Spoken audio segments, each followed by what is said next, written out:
Bonjour. Aujourd'hui, je vais vous présenter mon petit musée, ma petite collection personnelle d'informatique. Malheureusement, il y a des circonstances indépendantes de ma volonté qui font que je suis obligé d'évacuer tout ça de ma maison. Et donc, je vais le transférer auprès d'une association qui s'appelle WDA et qui est donc une association qui est spécialisée dans la maintenance et l'entretien et la restauration de ce genre de matériel. Donc, j'espère qu'ils pourront en prendre soin. Moi, je vais vous montrer un petit peu ce que je vais leur confier et puis vous raconter un petit peu les histoires qu'il y a derrière. Petit matériel. Commençons par le petit matériel. Donc, vous voyez ici une petite collection, une petite partie de la collection de machines. Toutes les machines de petite taille, c'est facile, ça se transporte bien. Et vous voyez, il y en a encore un certain paquet. Donc, je vais vous montrer un petit peu les choses qui sont intéressantes là-dedans. Alors, on va commencer par une des plus anciennes, qui est celle-là. Donc, ça, c'est une calculatrice 4 opérations faite par Sanyo et qui date du début des années 70. C'est mon papa qui avait acheté ça et on a bricolé un pack rechargeable, mais je crains qu'elle ne marche plus très bien. C'était des chiffres LCD rouges avec 8 chiffres de calcul. Et je me souviens que mon papa passait un temps fou à calculer des racines carrées dessus pour vérifier qu'il les calculait bien. Donc ça vient avec le manuel d'utilisation, etc. On a dans la série des calculatrices anciennes, on a celle-ci qui est une calculatrice scientifique. Donc c'est un petit peu plus avancé. Là, c'est des chiffres verts. Et c'est pareil, je crains qu'elle ne fonctionne plus. Ensuite, quand on avance dans le temps, on a des calculatrices tout à fait banales comme les FX82. Oui, il y en a plusieurs des comme ça. Donc ça, c'est pas très très intéressant comme matériel parce qu'il y en a beaucoup. Et il y en a que j'ai en multiples exemplaires parce que mes enfants en ont consommé une grande quantité. Donc ça, c'est pas proprement dit du matériel de collection. Vous voyez, c'est les mêmes. Euh, ça n'a pas une grande valeur. Par contre, j'ai des choses un petit peu plus intéressantes, un peu plus amusantes, que j'arrive pas à décrocher parce que ça s'est collé, c'est intéressant. Les pieds ont collé. Alors, non, ça c'est pas intéressant non plus. C'est une calculatrice qui a juste l'intérêt d'être solaire, donc elle n'a pas de problème de batterie. Euh, voilà, donc on va arriver sur le matériel un tout petit peu plus intéressant avec, par exemple, des petits micro-ordinateurs Sharp qui sont des ordinateurs qui sont programmables en basique. Alors ça, c'est assez marrant parce que c'est une façon d'apprendre la programmation. Et ceux-là, en général, c'est du bon matériel et il suffit de remettre des piles pour que ça fonctionne. Donc là, vous avez par exemple un PB100 qui, sauf erreur de ma part, ah bah, il fonctionnait la dernière fois que je m'en suis servi. Ah voilà. Donc vous voyez, on arrive à voir les calculs sur l'écran. Et donc ça, c'est programmable en basique. Donc c'est assez sympathique pour revenir aux sources de la programmation. Alors des micro-ordinateurs basiques comme ça, j'en ai un certain nombre qui dans l'ensemble fonctionnent plutôt bien. Vous voyez, celui-là aussi s'allume directement. Alors ça, ce petit matériel, je pense que je mettrai l'association WDA dans la boucle, mais je vais probablement le garder parce que ça, j'arriverai probablement à le garder chez moi. Alors, vous avez des calculatrices programmables HP aussi, les 11 et 15 qui sont des calculatrices complètement increvables. C'est des machines qui fonctionnent très très bien encore après 30 ans. Et alors, celles-là, je les ai avec des manuels. Donc, par exemple, vous avez le manuel d'utilisation de la HP 15C en français. Vous avez des manuels pour des calculatrices que malheureusement, je n'ai pas retrouvées après les avoir confiées à l'INRIA, comme la HP25. Donc la HP25, je ne l'ai plus malheureusement. Elle est restée quelque part dans un tiroir à l'INRIA, ou quelqu'un l'a embarquée, je ne sais pas. Puis vous avez des choses un peu plus bizarres, par exemple un Casio Databank.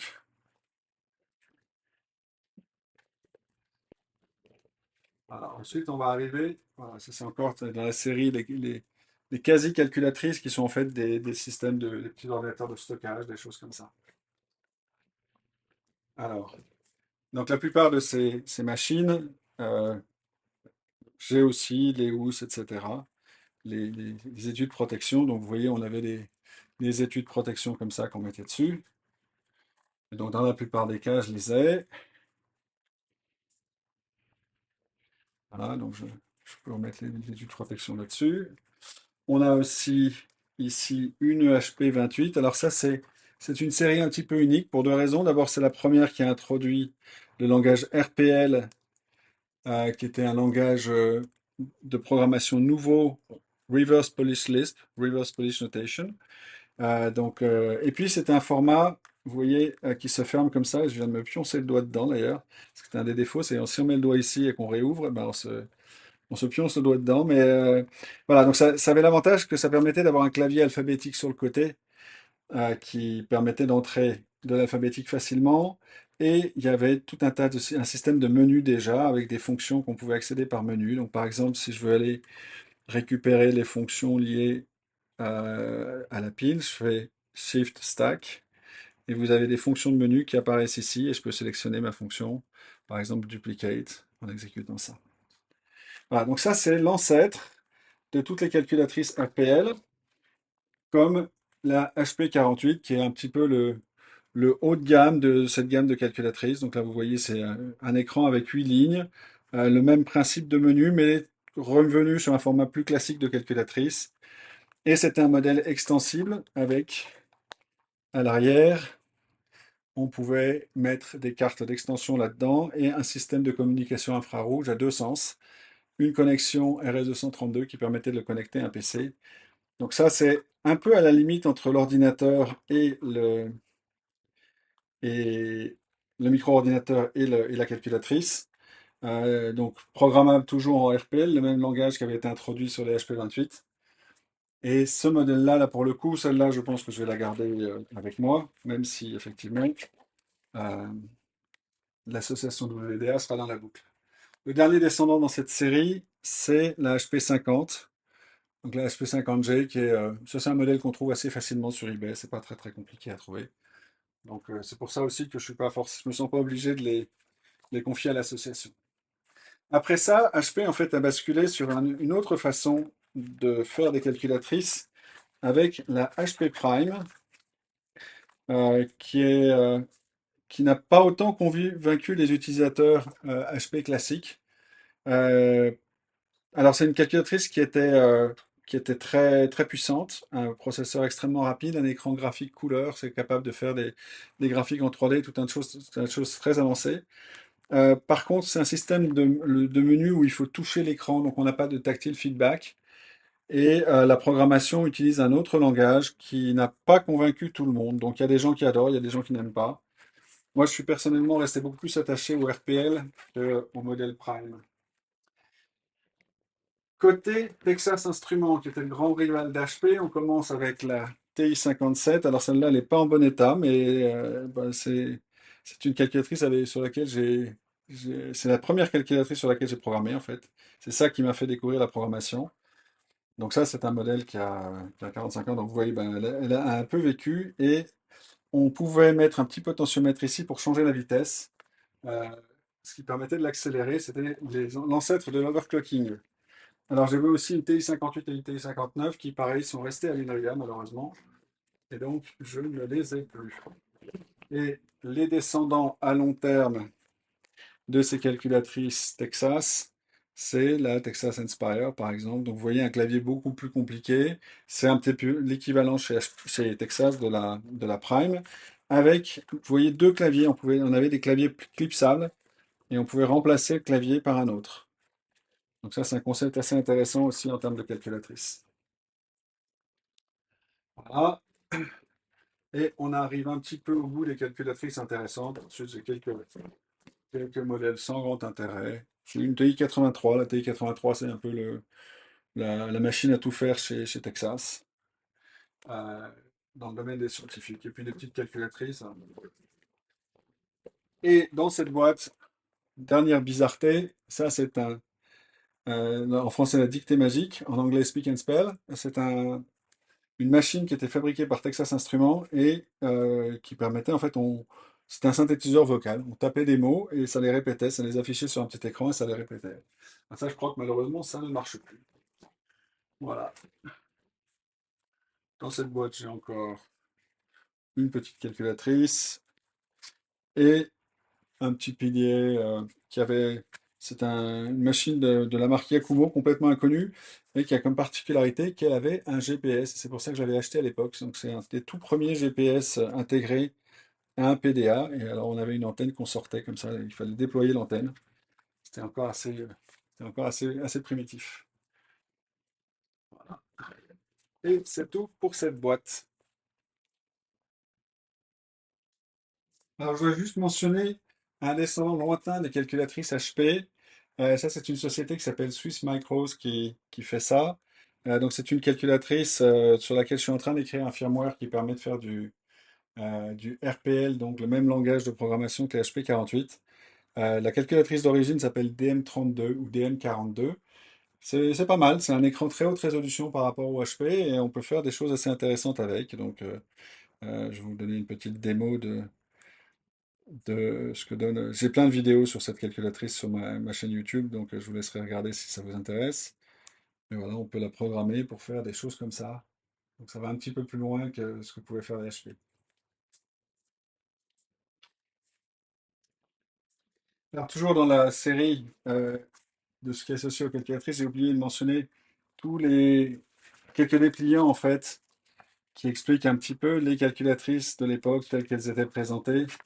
Donc vous avez de la documentation sur la gamme par exemple Texas Instruments.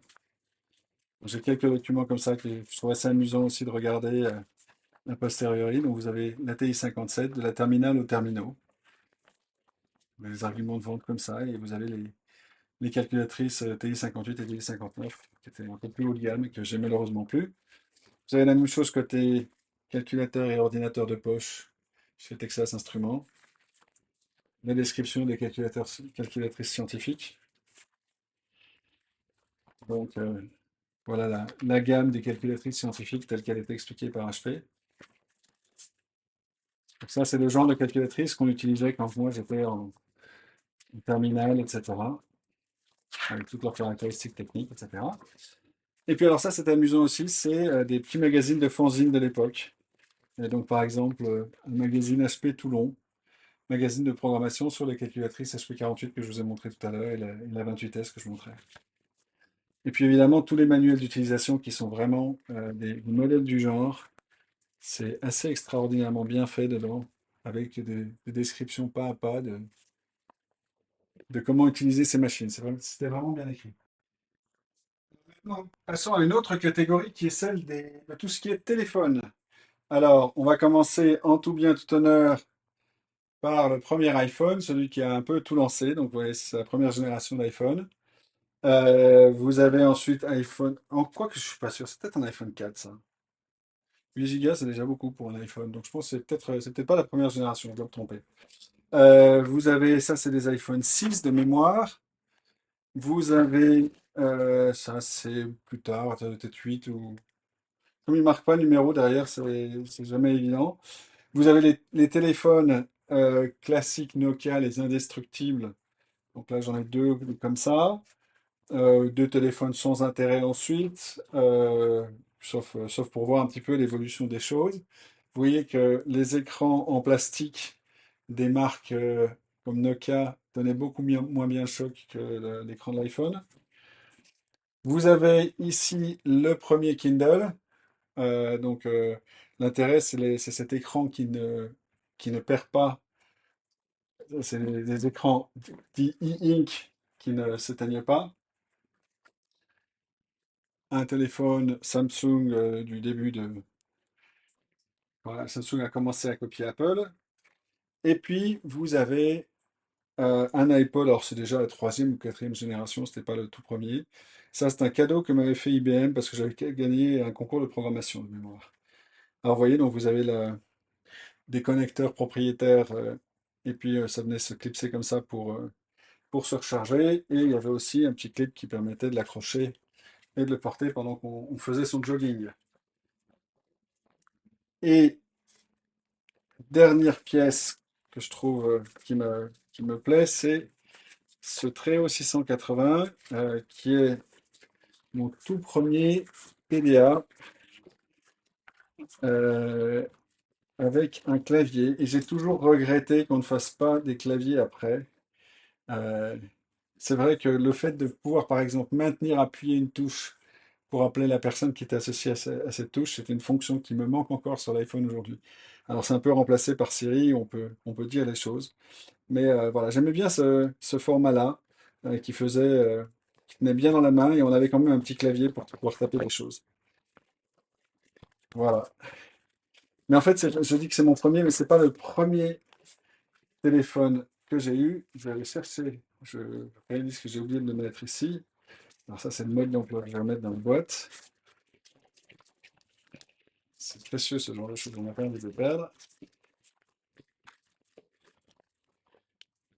Et je vais chercher l'autre pièce. Voilà, alors ça c'est le tout premier PDA que j'ai eu qui faisait téléphone. Admirez un petit peu cette merveille, c'est en fait un plugin qu'on rajoute par-dessus un Palm Pilot. Alors le Palm Pilot, c'était ceci. Donc là c'était la version, c'était déjà une version couleur, c'était une version plus tardive. Et on avait ce composant qui se rajoutait dessus, qu'on mettait, qu'on enclipsait dessus. Et c'est comme ça qu'on obtenait la fonction téléphone portable.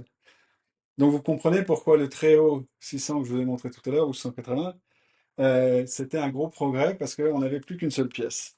Alors quand on enlevait ça, par exemple, on pouvait mettre la protection d'écran,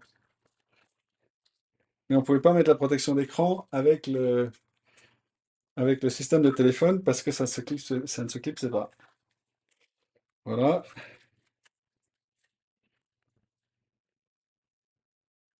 Alors, j'ai encore oublié un petit détail par rapport au Handspring Visor, c'est que c'était encore l'époque où on pouvait un petit peu toucher sur l'écran, mais c'est des appareils qui s'utilisaient avec un stylet. Donc vous avez un petit stylet là qui est sur le côté, et on tapotait sur l'écran avec le stylet.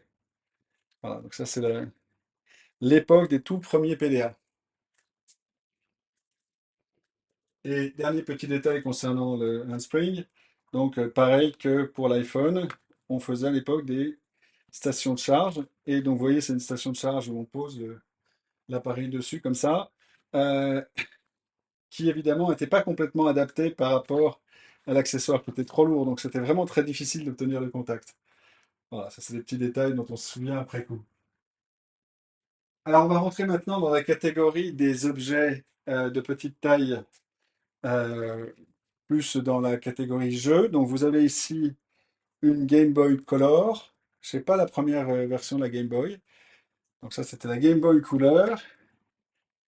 La Game Boy Advance, qui avait deux microprocesseurs dedans. Mais leur ancêtre, c'était ce truc machin, un objet fabriqué par MB Microvision, avec des cartouches. Donc vous avez des cartouches de jeu comme ça, et vous voyez qu'il y a un pad ici. Donc les touches qui sont sur le haut allaient appuyer à certains endroits sur le pad, et je crois qu'il y avait quelque chose comme 16 positions possibles sur le pad. Et donc selon les jeux, on avait des touches différentes. Donc on insérait la cartouche comme ça, le logiciel en ROM était accédé par le système. Et vous voyez, un petit joystick ici qui permettait d'avoir un contrôle proportionnel. Donc c'était assez extraordinaire. Donc le casse-brique, par exemple, c'était le casse-brique programmable associé. Et vous voyez, ça s'alimentait avec des bonnes grosses vieilles piles à 4. Alors, en matière d'appareils portables, Oups. J'ai aussi des trucs qui sont pour le coup des vraies raretés. Parce que ce sont des prototypes que j'ai récupérés dans une poubelle. Ça a été les expériences de HP au début, quand la notion de PDA restait encore à inventer. Donc, les gens étaient en train d'expérimenter sur comment fabriquer un PDA.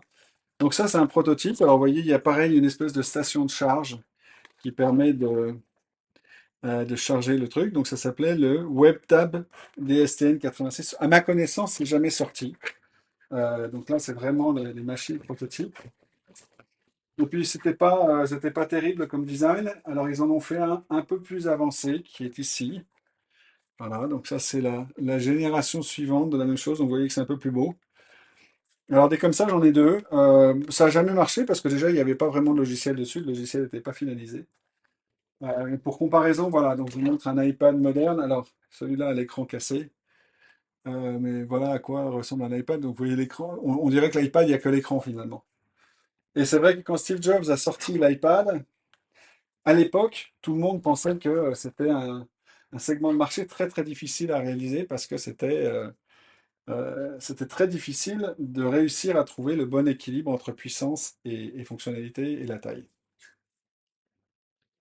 Voilà, donc en fait, il y a un morceau de plastique qui s'était décollé dans la chute. Donc en fait, voilà, ça, comme ils étaient en train encore de faire le design, le- la partie haute ben, ne tient pas bien et est accrochée un petit peu n'importe comment. Et vous avez aussi derrière, vous voyez le stylo, enfin le stylet pour. Voilà. Vous voyez que c'est un DSTN sample, c'est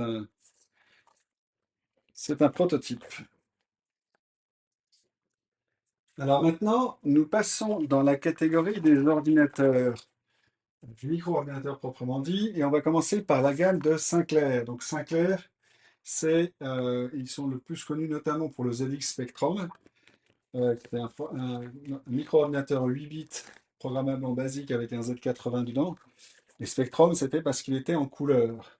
Alors le Spectrum, c'était le descendant du ZX81 qui est là. Le ZX81, c'était une machine qui avait, donc ce qui est sorti en 1981, la deuxième de Sinclair, qui avait fait avant un ZX80 en kit. Et le ZX81 avait 1 kilooctet de mémoire vive. Ça veut dire que notamment, il n'avait pas assez de place pour afficher un écran plein, même en mode texte. Et donc, on pouvait se retrouver à court de mémoire en faisant des programmes basiques, simplement en écrivant des choses dans l'écran. Donc ça, c'était une caractéristique assez unique. Il avait un connecteur à l'arrière qui permettait de mettre des extensions, et notamment une extension de mémoire de 16 kilooctets que tout le monde avait, ou de 64 kilooctets où on avait la possibilité d'utiliser à peu près 48 des 64 kilooctets. Euh, et c'est un matériel qui est dans l'ensemble assez robuste, mais par contre le contacteur ici était extrêmement peu fiable, et donc pendant qu'on programmait, très souvent, ben, on se retrouvait à perdre le contenu de la mémoire. Alors la génération d'après, c'est le ZX Spectrum. Donc le ZX Spectrum, ça ressemblait à ça. Vous voyez que c'est pas très grand, par la taille de ma main. Des touches en mousse et un système d'entrée des mots-clés basiques, comme sur le ZX81 du reste, où quand on appuyait sur une touche, ça entrait le mot complet. Donc par exemple, pour entrer le mot pot, on appuyait simplement sur la touche O. Pour entrer le mot print, on appuyait simplement sur la touche P et ça affichait le mot P, print complet. Ce qui était assez nécessaire compte tenu de la mauvaise qualité du clavier. Alors celui-là, vous voyez les démontables, ça permet de voir à l'intérieur donc bah, déjà qu'il manque un composant, j'ai l'impression. J'avais pas fait attention à ça. Donc c'est en fait un clavier qui est connecté par deux fiches. Et puis voilà, donc vous avez les 48K de mémoire, une connexion, les 48K de mémoire qui sont en bas, je crois que ça ne se voyait pas tout à l'heure. Une connexion pour la télévision. Et donc cette machine-là venait avec une cassette de démonstration qui est ici, qui permettait de voir un petit peu ce que pouvait faire la machine.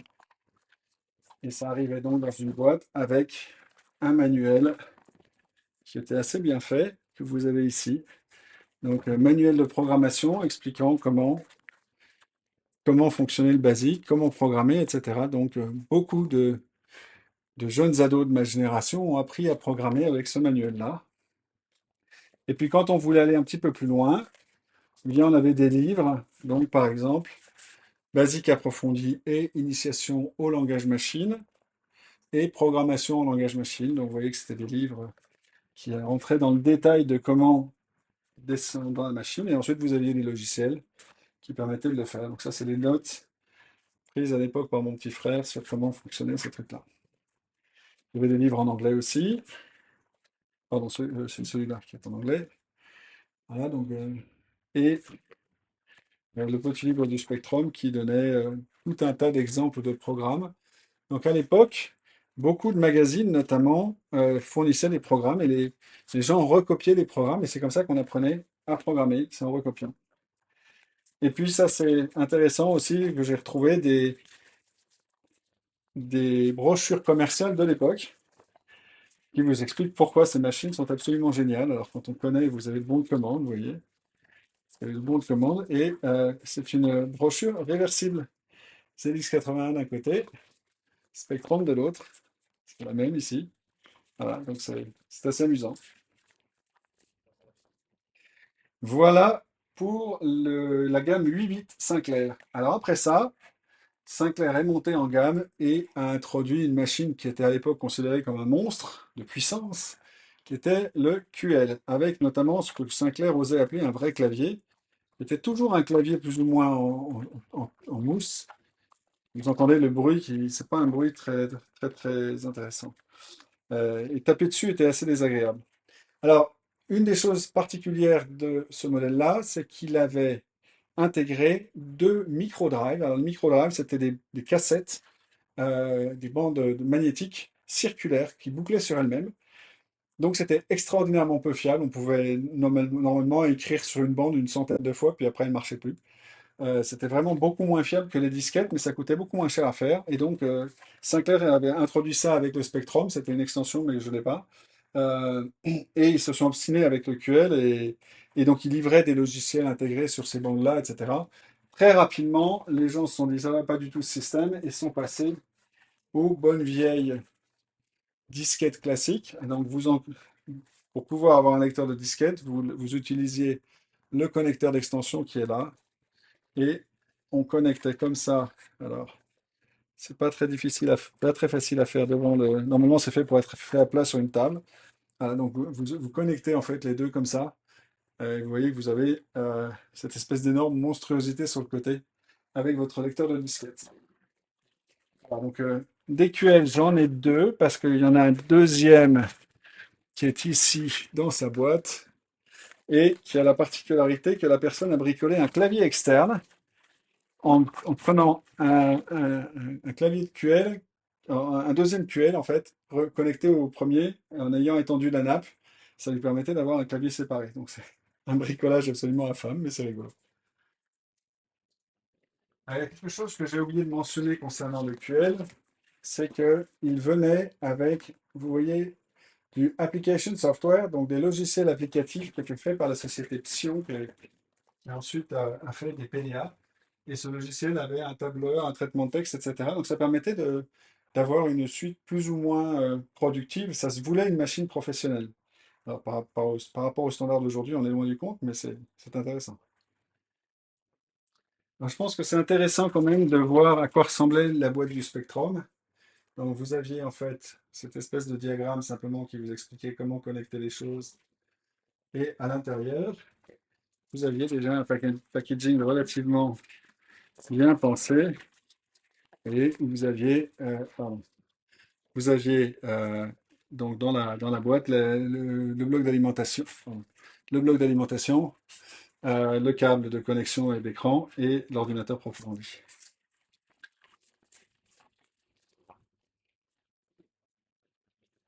Alors en France, et pour autant que je sache, seulement en France, un des gros concurrents de Sinclair, c'était les Auric.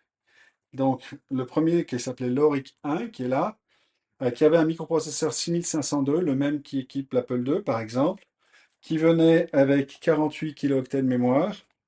Alors cette grosse plaque ronde là, c'est une plaque métallique que j'avais mis pour pouvoir l'accrocher dans mon musée. Euh, donc 48 kilooctets de mémoire, des connecteurs derrière permettant d'avoir une connexion Péritel, une connexion télé, des extensions, l'alimentation. Le bloc d'alimentation, comme dans toutes les machines de l'époque, était séparé comme ça. Et après ça, ils ont fait une autre machine qui était essentiellement la même chose, très légèrement améliorée, avec un, vous voyez ces couleurs rouges et je vois que la touche Escape a sauté, je sais où elle est. Et voilà l'arrière. Donc c'est essentiellement la même machine redesignée. Il y a très très peu de changements en fait entre les deux. Et voilà à quoi ressemblaient les connecteurs vidéo et qui permettaient de se connecter sur un téléviseur et un téléviseur type Péritel. Simplement pour montrer le clavier complet, là, j'avais pas fait attention, mais la touche avait sauté tout à l'heure, la touche Escape, donc vous le voyez avec un clavier complet. Alors là, pour le coup, c'était un clavier qui était vraiment un toucher très agréable. On pouvait vraiment taper assez vite là-dessus, et c'était une très très bonne machine. Le BASIC était très performant. Les couleurs, l'écran était très stable. C'était une machine de bonne qualité, mais qui, pour autant que je sache, n'a eu vraiment de succès qu'en France. En Angleterre, ça venait d'Angleterre et les Anglais en ont acheté très peu. Alors après ça, ils ont fait une troisième machine qui s'appelle le Stratos, et ça, j'en ai pas. Je savais qu'il y avait, je crois, 64K de mémoire. Alors, toujours dans la série des machines 8 bits, il y avait une machine un peu plus difficile à trouver qui s'appelle le Mattel Aquarius. Et pour cause, c'était pas une machine très très performante, et donc elle a eu un succès très mitigé. Alors, c'est en fait un système d'ordinateur dans lequel vous voyez que vous avez un lecteur de cassette dédié sur lequel on pouvait enregistrer les programmes. Donc ça ressemble à ça.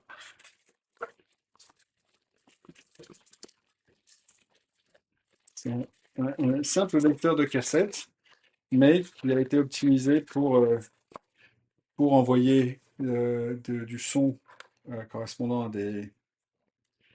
Donc on glissait les cassettes là-dedans et on lisait les cassettes. Alors, les ordinateurs type Spectrum, etc., avaient aussi des lecteurs de cassettes, mais typiquement on mettait un Walkman dessus ou un lecteur de salon. Voilà. Et pour repérer où se trouvait le logiciel sur les bandes, on utilisait le compteur ici, on remettait à zéro, et on savait que par exemple tel ou tel programme commençait à 64 sur la 64 tours sur la cassette. Donc ça, c'est pour la partie lecteur de cassette. Et l'ordinateur lui-même est ici. Donc vous voyez les boîtes comme on les faisait à l'époque, c'est pas très gros. Vous avez aussi les instructions derrière avec tout ce qu'on peut faire avec cette superbe machine. Donc c'est pour faire vraiment rêver. On reconnaît vraiment le style des années 70. Et vous voyez que c'était vraiment présenté comme une machine très performante, haut de gamme, etc. Mais comme il y avait à l'intérieur très peu de choses. Il y avait un bon basique Microsoft, si je me souviens bien, mais pour le reste, c'était une machine qui était très limitée, et notamment avec très peu de mémoire vive, donc on ne pouvait pas faire rentrer le reste. Et le clavier était presque pire que celui de Spectrum, c'est-à-dire que c'était aussi un clavier en mousse. C'était aussi un clavier en mousse, mais par défaut, déjà les touches étaient beaucoup plus petites.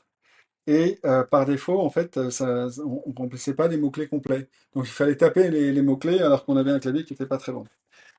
Alors celui-là, il avait une extension de 16K de mémoire. C'est peut-être pas une extension, c'est peut-être par défaut 16K de mémoire. Je savais qu'il y avait un modèle à 4K.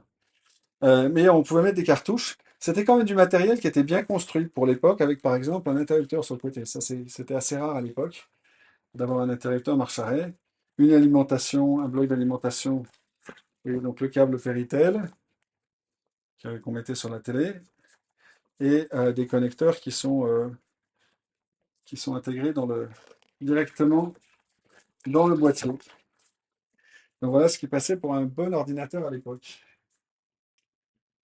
Alors j'ai oublié de mentionner que l'Aquarius venait lui aussi avec un manuel. C'est peut-être aussi quelque chose qui faisait une vraie différence par rapport au Sinclair, par exemple.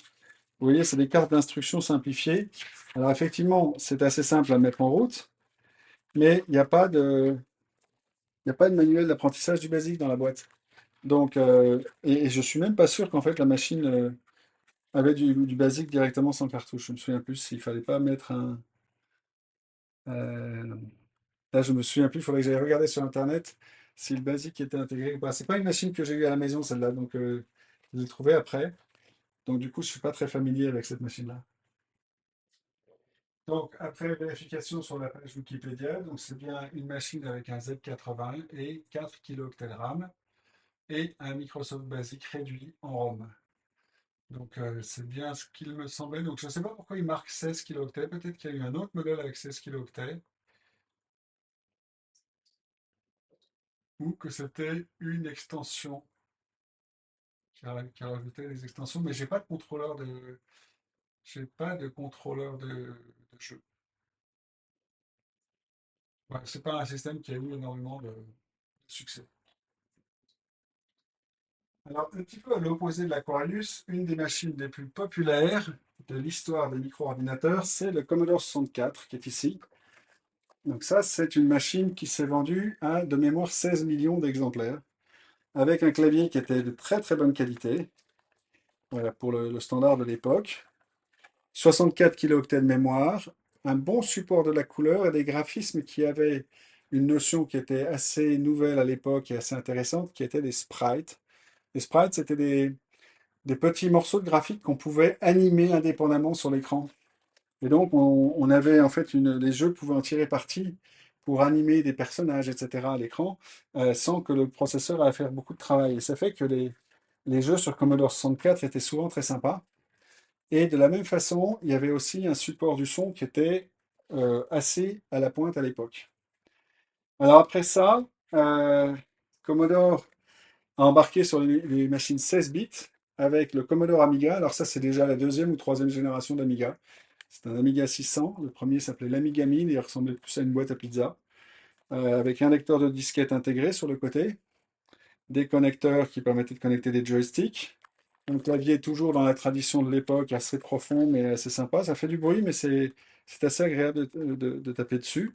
Et vous voyez une collection assez impressionnante de connecteurs sur l'arrière, avec des connecteurs audio, des connecteurs vidéo, etc. C'était une machine qui était vraiment considérée comme multimédia à l'époque, et avec notamment une capacité qui était assez intéressante, qui était ce qu'on appelle le Genlock.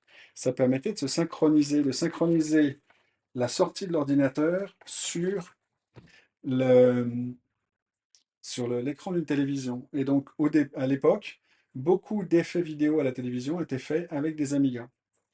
Une autre caractéristique de l'Amiga, c'est son système d'exploitation qui était assez extraordinaire parce que c'était multitâche. C'était un microprocesseur 16 bits, 68 000 dedans, et avec des processeurs graphiques qui assistaient, enfin des processeurs qui faisaient le graphisme et le son. Et donc, en fait, c'est une machine qui était assez remarquablement puissante pour l'époque, en termes de capacité graphique, de couleurs, etc. Très sympa. Alors, il change un petit peu de génération. En fait, c'est toujours des machines 8 bits, mais on va passer à la génération que je vais appeler industrielle avec l'Amstrad CPC 464.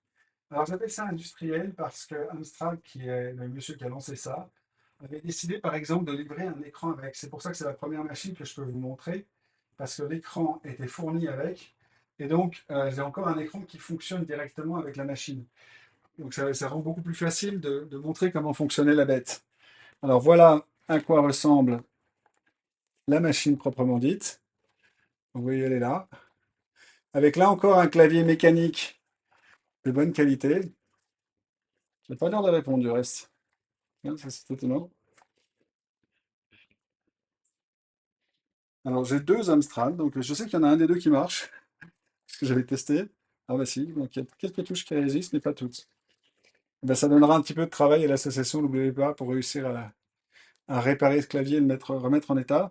Du coup, je ne peux pas vous faire une démonstration du basique. Mais donc, vous voyez que c'est un clavier qui est tout de suite beaucoup plus professionnel avec un pavé numérique séparé, des touches de flèches séparées, très pratique pour éditer, un clavier complet, des touches de la couleur sur les touches pour dire les touches importantes, Enter, Shift, etc. Euh, et un lecteur de cassette intégré. Donc, on n'est pas obligé d'aller chercher le lecteur de cassette à côté. Et du coup, la fiabilité de l'ensemble était très, très supérieure. Et derrière, une quantité de connecteurs tout à fait habituelle pour l'époque. Je ne sais pas si on les voit bien sur les vidéos. Mais avec donc deux connecteurs qui connectaient directement à l'écran et qui permettaient du coup d'alimenter la machine par l'écran. Donc, si j'éteins l'écran, l'ordinateur s'éteint.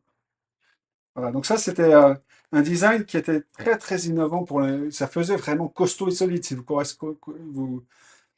comparez ça, par exemple, avec l'Auric ou avec le Spectrum, on n'est plus du tout dans la même gamme en termes de perception par l'utilisateur. Alors, c'est arrivé plus tard comme machine, mais du coup, ils ont vraiment nettoyé complètement la gamme Sinclair, notamment en Angleterre. Et Amstrad a très très vite remplacé, enfin ils ont racheté Sinclair aux grandes dames de Sir Clive Sinclair qui avait fondé la société. Et ils se sont mis à essayer d'appliquer la même recette sur le Spectrum, à rajouter des touches un peu de meilleure qualité sur les Spectrum et intégrer directement le lecteur de cassette. Et donc ça fait des appareils qui s'appelaient Spectrum Plus et compagnie. Mais la machine d'origine, c'est celle-là, c'est le 464. Et dans la gamme Amstrad proprement dit, ils ont sorti ensuite un 664 qui avait un lecteur de disquette au lieu de cassette. Et ils ont fait ensuite des machines professionnelles. Ça, c'était aussi un pari assez fou pour l'époque. C'était des machines qui étaient dédiées à une fonction. Par exemple, ils avaient une machine qui ne faisait que du traitement de texte. Donc on l'allumait, au lieu de démarrer en basique et de vous obliger à charger un logiciel de traitement de texte, elle démarrait directement avec le traitement de texte en ROM, mais elle ne faisait rien d'autre. Donc ça, c'était assez intéressant comme concept. Et puis ensuite, ils ont basculé sur des PC beaucoup plus traditionnels. Voilà, donc ça, c'est la marque Amstrad, une marque très intéressante. Alors, un concurrent direct des Commodore, c'était Atari. Et dans la gamme des machines à 16 bits, 1632, en fait, c'est comme ça qu'ils les appelaient, 1630 ST, c'était l'Atari ST, donc qui a démarré avec le 520 ST que vous voyez à gauche ici, qui est cette machine avec un gros clavier de grande taille. Donc là, on est sur du clavier taille pleine, avec un pavé numérique, des flèches séparées, 10 touches de fonction. Donc on est sur du matériel de bonne qualité. Alors celui-ci, malheureusement, a beaucoup souffert, donc il n'est plus du tout fonctionnel. Normalement, ici, il y a un lecteur de disquette. Vous voyez qu'il n'y a plus qu'un trou. Et il y avait une belle collection de connecteurs derrière aussi. On était sur la machine semi-professionnelle de l'époque. Et donc à l'intérieur, un microprocesseur Motorola 68000, 16-32 bits, 512 K de mémoire dans le 520 ST, 1 méga dans le 1024. Et ici, vous avez un descendant un peu plus rare de cette gamme qui s'appelait le Stasi. Alors le Stasi, c'était un Atari ST portable. Donc avec un clavier dans lequel il y avait une partie pleine taille. Les touches de fonction avaient diminué de taille et n'étaient pas au bon emplacement, ce qui pouvait être gênant pour certaines applications d'ailleurs. Vous aviez les touches de flèche étaient séparées, mais il fallait les enfoncer de façon spéciale. On ne pouvait pas les atteindre depuis le bas du clavier. C'était assez étrange d'atteindre les touches de flèche. Pareil pour le pavé numérique qui était tout petit. Et il n'y avait pas de trackpad à l'époque, c'était une boule inversée, c'était une souris inversée. Donc je ne sais plus comment on appelle ça, les rollerpads, je ne sais plus, avec les deux boutons au-dessus. Alors cette machine, pour moi, elle a comment dire, une signification tout à fait spéciale, parce que c'est en fait la machine sur laquelle j'ai développé un jeu qui s'appelle Alpha Waves. Donc j'ai fini le développement du jeu sur cette machine, qui était en fait, malgré sa taille, une machine très puissante, avec, vous voyez, un lecteur de disquette intégré, et vous voyez dessus le master d'Alpha Waves que j'ai laissé dedans, mais que j'arrive plus à lire, qui est malheureusement plus lisible. Et dedans, dessous, il y avait un disque dur. Donc la machine était vraiment autonome, une alimentation séparée, une quantité de connecteurs qui était la même. C'était les mêmes connecteurs que sur la machine de bureau. Donc c'était vraiment de la machine solide et sérieuse pour l'époque. Le connecteur d'extension de ce côté-là, avec un interrupteur marche-arrêt, comme sur les vraies machines professionnelles. Et c'était un portable de l'époque, mais avec une poignée ici qui permettait effectivement de le transbahuter d'un endroit à l'autre, donc c'était très pratique, mais avec une alimentation externe, puisqu'il était alimenté en fait vous voyez l'alimentation ici, l'entrée d'alimentation, donc il y avait un gros boîtier d'alimentation externe, ce qui enlevait un peu l'intérêt d'avoir un transportable, et surtout pas de batterie. Donc c'était une machine qui était transportable, mais on avait besoin d'une alimentation.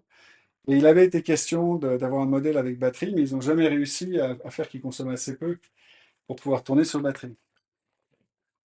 Une autre caractéristique de ces machines, c'est qu'on pouvait acheter ce petit boîtier qui s'appelle Spectre GCR, qui était fait par un bonhomme qui s'appelle Dave Small.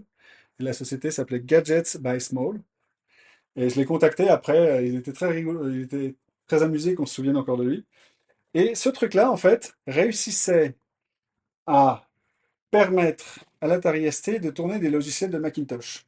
Et donc, on avait un Macintosh pas cher. Pendant très longtemps, moi, j'ai utilisé Microsoft Word, des applications Macintosh sur cette machine grâce à cet adaptateur. Alors, pourquoi ça s'appelait GCR? Eh bien, en fait, parce que l'encodage des disquettes sur le Macintosh était un petit peu particulière. Ça se faisait à densité constante. Et donc, ça veut dire que le moteur du lecteur de disquette devait changer de vitesse en fonction de est-ce qu'on était sur les pistes internes ou externes. L'avantage de ça, c'est que ça permettait de stocker sur une disquette Macintosh 800 kilooctets au lieu de 720 sur les disquettes de PC ou d'Atari ST. Mais pour ça, il fallait mettre un petit peu d'électronique là-dedans qui permettait de faire de changer la modulation du moteur de façon à être capable de faire tourner le lecteur disquette à la bonne vitesse. Voilà, donc c'était. Et puis alors on mettait la ROM dedans. Donc il y a peut-être encore dedans une ROM de Macintosh qui permettait de démarrer le logiciel système du Macintosh.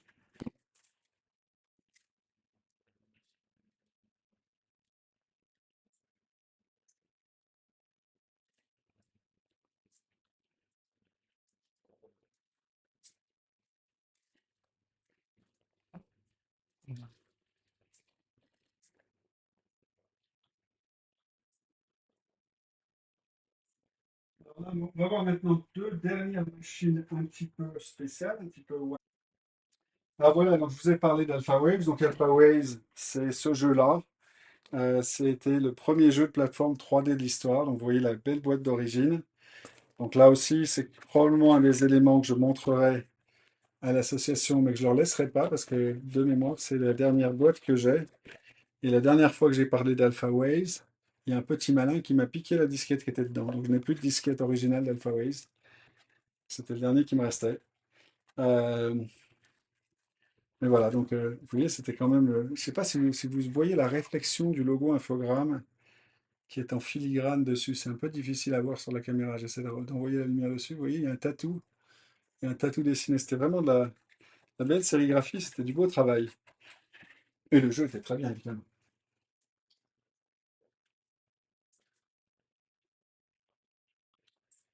Alors là, on va voir maintenant deux dernières machines un petit peu spéciales, un petit peu one-off.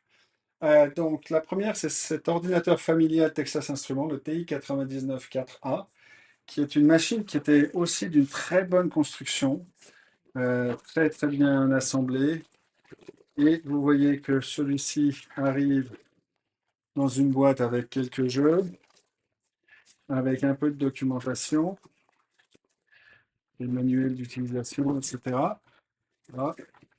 Et surtout, pour les collectionneurs amateurs, une vraie rareté des joysticks qui fonctionnent. Les joysticks TI 99-4A sont spéciaux. Et donc, si vous voulez avoir un système qui permette de jouer aux jeux de l'époque, etc., ben, il faut avoir les joysticks. Donc, celui-là vient avec les joysticks. Et ça, c'était une beauté avec tous les câbles de connexion et un bloc d'alimentation externe. Mais vous voyez, on est dans le bloc d'alimentation costaud là déjà. Non, je me suis trompé. Ça, c'est, excusez-moi, ça c'est le bloc d'alimentation.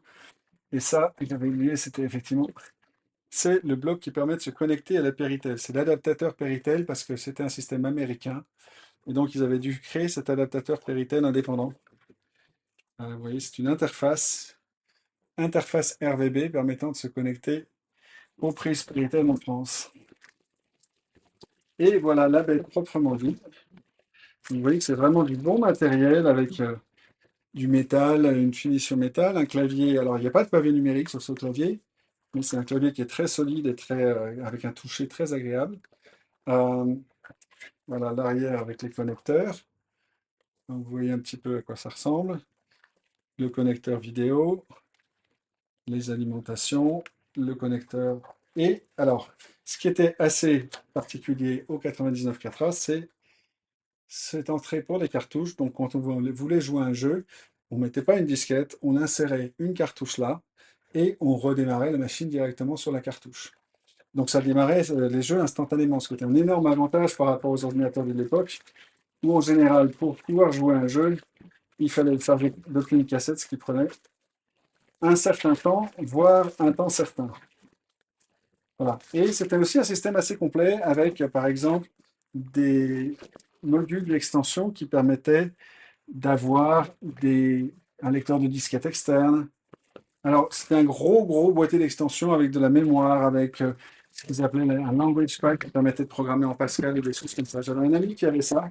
C'était un petit peu monstrueux parce que ça doublait la taille de la machine, mais c'était très sympa à utiliser. On va essayer de bien préserver les joysticks, qui sont, comme je vous l'ai dit, une partie assez précieuse pour l'association qui va récupérer ce matériel. Je n'ai pas envie de leur abîmer. Je préfère leur livrer un matériel en bon état.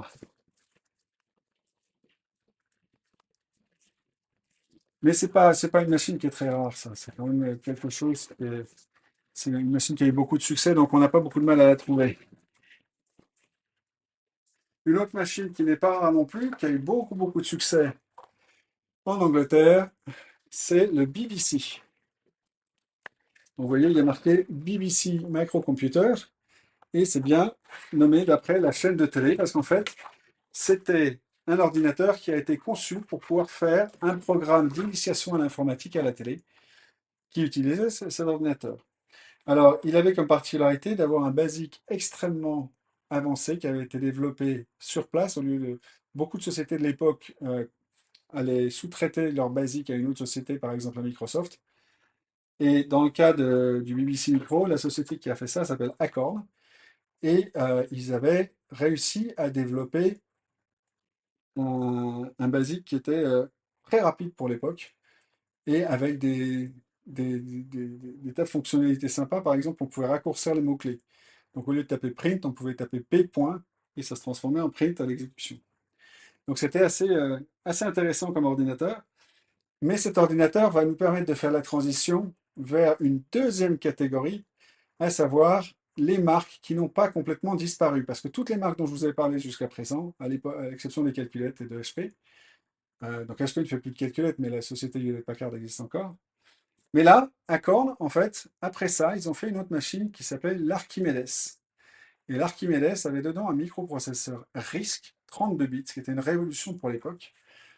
Et l'Archimedes tournait, donc son processeur, en fait, s'appelait l'Acorn RISC Machine, ce qui fait ARM. Et c'est l'origine des microprocesseurs ARM qui équipent aujourd'hui votre iPhone, etc. Donc ARM est quelque chose qui a survécu. Donc il y a un descendant direct de cette machine-là dans tous vos iPhones, etc. C'est un descendant très indirect. Mais en tout cas, voilà, là, on est en train de transitionner sur des marques qui n'ont pas complètement disparu. Alors maintenant, on est dans les machines qui sont pour des marques qui existent plus ou moins encore. Et on va commencer par les ordinateurs de jeu, les machines de jeu. Alors, vous avez ici cet ordinateur Vidéopack, qui était appelé ordinateur, mais c'était véritablement une console de jeu, avec des cartouches qu'on fichait ici, vous voyez. Il y avait un clavier qui permettait d'entrer, par exemple, son, son nom dans les scores ou des choses comme ça. Mais c'était en fait une machine extrêmement primitive. Alors ça a été distribué par Schneider, ça a été distribué par Philips. À l'origine, je crois que c'est Philips qui l'avait conçu. Et, euh, et c'était vraiment, voilà, c'était destiné aux jeux, mais à des jeux extrêmement simplistes. Alors toujours dans les consoles de jeux, vous avez ici la Nintendo GameCube. Alors, la GameCube, c'est, comme son nom l'indique, ça a une forme vaguement cubique. C'est un système qui avait à la fois des supports circulaires, enfin des disques pour le support principal du logiciel, mais aussi des petites cartouches qui permettaient de stocker des informations, donc des cartes mémoire pour des informations liées au jeu. Et ça se connecte avec des joysticks à l'avant, le connecteur vidéo, les connecteurs d'alimentation sur l'arrière. C'est une machine qui est très robuste. Dedans, il y a un Power PC. Ça commence à être vraiment de la machine sérieuse en termes de puissance de calcul et donc un bon rendu 3D, etc. Et puis, vous avez ici une PS2. La PS2, enfin, la PlayStation, la première en fait. La PlayStation, c'est celle qui a vraiment introduit la 3D. J'en ai plus parce que les enfants l'ont revendue pour avoir une PS2 de mémoire. Et donc ça, c'est pas la PS2 d'origine, la PS2 d'origine était beaucoup beaucoup plus grosse. Et quand ils l'ont refaite, eh ben, ils l'ont refait un tout petit. Et vraiment, ça tient dans la main, quoi. Alors que la machine d'origine était considérée comme un monstre de puissance, était beaucoup plus grosse. Voilà, donc là, c'est des consoles de jeux, c'est beaucoup plus classique, il y en a des millions. C'est pas très difficile à trouver. Alors, un autre ordinateur assez emblématique que j'ai oublié, c'était le Thomson TO7 et qui a eu mon petit successeur qui s'appelait le MO5, un petit peu plus petit.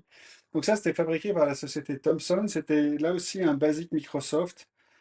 Là encore, une machine assez limitée en termes de capacité, mais qui avait une caractéristique intéressante, c'est la présence d'un stylo optique, qui est malheureusement absent, vous voyez sur ce modèle-là. Donc là, cette machine-là n'est plus du tout fonctionnelle. Les câbles ont été coupés derrière. Il est vraiment juste, je dirais, pour la décoration. C'est pas moi qui les ai récupérés comme ça. Et donc un clavier avec un toucher, c'est un clavier sensitif extrêmement désagréable pour taper un petit peu vite dessus parce qu'il fallait en fait appuyer sur les touches et tourner pour qu'il arrive à sentir les touches. Donc c'était pas du tout. J'en garde un assez mauvais souvenir alors que le Basic était un Basic Microsoft d'assez bonne facture. Et c'était une machine qui avait un mode haute résolution qui était assez bon pour l'époque. Je crois que c'était 256 par 192 ou quelque chose comme ça. Avec, je pense, 8 couleurs. Et on pouvait sélectionner les pixels avec, faire des dessins avec le stylo optique. C'était sympa. Alors là, maintenant, on entre dans ce qu'on peut appeler l'ère moderne de l'informatique avec le vénérable IBM PC, Personal Computer. Donc ça, c'est la machine d'origine avec un microprocesseur 8088. Je crois que le modèle de base avait 64 kilooctets de RAM.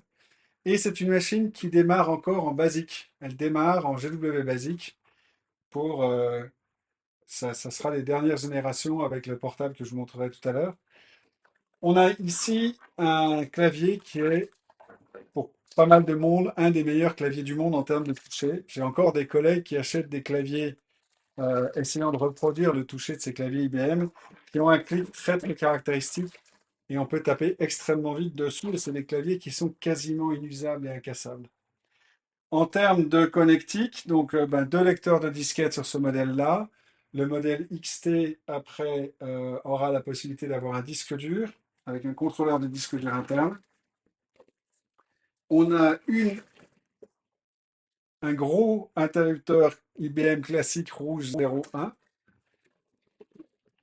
Et derrière, on a encore des connecteurs. Là, on est dans du lourd, hein. On est dans des machines qui pèsent, ça doit peser 8 à 10 kilos facilement, peut-être même plus que ça.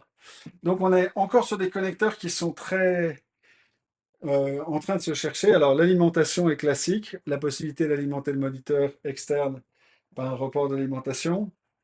Mais ici, par exemple, le connecteur de clavier, on n'est pas encore sur du USB ou des choses comme ça. On est sur des connecteurs propriétaires et avec des cartes d'extension, l'ancêtre des cartes d'extension que vous avez dans vos ordinateurs d'aujourd'hui. Il y a plusieurs écrans qui peuvent y être connectés, dont celui-ci. Donc, c'est des écrans dédiés, c'est pareil, c'est assez lourd. Et on n'est pas comme sur comment ça s'appelle? L'Amstrad. L'ordinateur, c'est l'ordinateur qui alimente l'écran et pas l'inverse. Et on s'alimente tout en 220 volts. Donc là, vous avez un report qui se connecte ici, qui va permettre de tout allumer avec un seul contacteur. Et vous avez un contacteur d'écran tout à fait propriétaire, qui sera, je ne crois pas, trop réutilisé après, si ma mémoire est bonne. Donc ça, c'est l'IBM PC. Alors déjà, à l'époque de l'IBM PC, les gens ont envie d'avoir quelque chose qui puisse se transporter. Et donc apparaît le PC portable. Voilà à quoi ça ressemble. Vous voyez qu'on peut décrocher le clavier avec un système assez astucieux qui permet de décrocher en haut et en bas, si ma mémoire est bonne. Il me semblait que je pouvais le décrocher aussi. Je ne vais pas prendre de risque. Mais donc c'est le même type de toucher que sur l'IBM PC. Vous avez un écran intégré, un lecteur de disquette. Là, on est sur un disque dur, donc sur peut-être un disque dur de 20 mégas, si ma mémoire est bonne. Et les connecteurs sont classiques. Cette machine n'est pas faite pour tourner sur batterie. C'est comme l'Atari ST portable que je vous ai montré tout à l'heure. C'est une machine qu'on peut transporter. Mais il faut être encore plus costaud que pour l'Atari ST parce que je viens de le peser. Il pèse la bagatelle de 16 kg. Donc derrière, vous avez une porte qui donne accès à tous les connecteurs avec le fameux interrupteur bouton rouge, marche arrêt, et les connecteurs pour les cartes d'extension au format classique. Donc quand vous voulez transporter ce bestiau, vous prenez d'énormes poignet qui est là.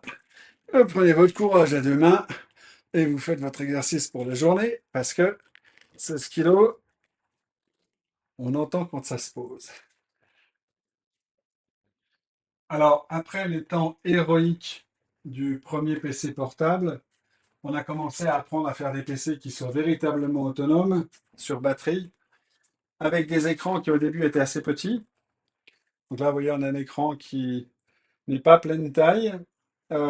Et au début, on avait des écrans passifs, et puis ils sont devenus petit à petit actifs, c'est-à-dire que les pixels étaient beaucoup plus contrastés.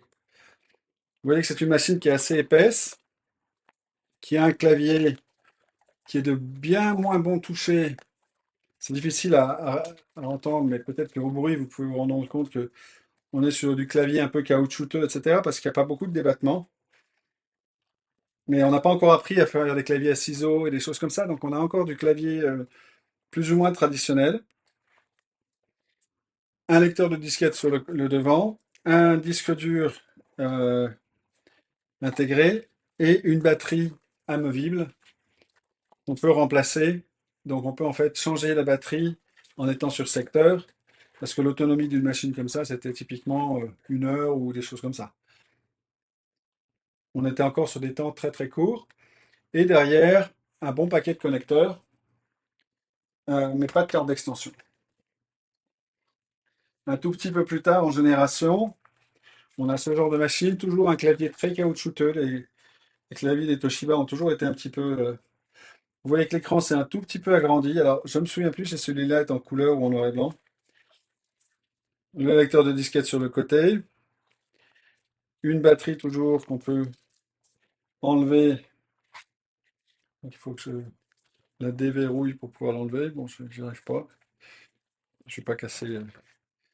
Et puis, on a des connecteurs assez traditionnels et on voit apparaître des connecteurs pour docking station qui permettent en fait d'avoir, on insère le PC et on récupère son clavier et toutes les informations, enfin tout l'environnement qu'on a l'habitude d'avoir. Ensuite, les écrans vont s'agrandir de plus en plus. Vous avez ici un compact des années 90. Alors, vous voyez que l'écran, je ne sais pas très bien ce qui s'est passé, mais j'ai deux écrans qui ont fait ça sur deux portables où l'écran devient complètement strié. Alors, je ne sais pas si ça se répare. Là, on est sur un clavier qui commence à être relativement utilisable pour un clavier de portable et avec un système d'entrée du curseur double, un petit bouton ici qui permettait de bouger le curseur de la souris à des vitesses variables et on voit apparaître un trackpad. Alors le trackpad est tout petit encore, hein, et regardez la longueur par rapport à mon doigt. Donc on est encore sur des trackpads très courts et c'est pas qu'il y a quatre boutons de souris, c'est que vous avez le choix d'avoir deux boutons de souris en haut ou en bas. Donc là, ça commence à devenir une machine très utilisable. Ça, c'est la machine que j'ai utilisée au début de ma carrière à HP. Euh, Ils nous fournissaient ce genre de matériel. Et alors maintenant, on a toujours une batterie amovible et on a le connecteur de docking station qui est en dessous. Donc ça, c'est plus malin. La batterie amovible ici. J'ai réussi à sortir quand même. Bon, on ne peut pas sortir la batterie. Pas la peine que je m'excinte les doigts. Et on voit apparaître aussi des baies d'extension avec. Donc ici, vous avez un lecteur de CD. Et en fait, je peux remplacer le lecteur de CD par quelque chose d'autre. Donc je peux sortir cette belle extension-là. Alors, je ne sais plus comment ça se déverrouille, je crois qu'il faut peut-être dévisser quelque chose quand même. Mais on peut avoir du coup un choix de composants internes. Alors je vous montrerai que c'est quelque chose que Apple a poussé assez loin. Je suis en train de tout faire tomber. Et ensuite, ben, on va tomber sur des PC qui ressemblent beaucoup plus à ce que vous avez l'habitude de voir. Et donc là, ça devient beaucoup moins intéressant. Vous voyez que le trackpad devient le seul moyen d'entrée. On n'a plus de, là, on est sur une machine qui commence. Là, on est déjà, je pense, sur du Celeron. Pardon, sur du euh, Penryn. On est sur 2 GHz déjà. Et avec encore donc des baies d'extension amovibles. On voit apparaître de l'USB comme connectique.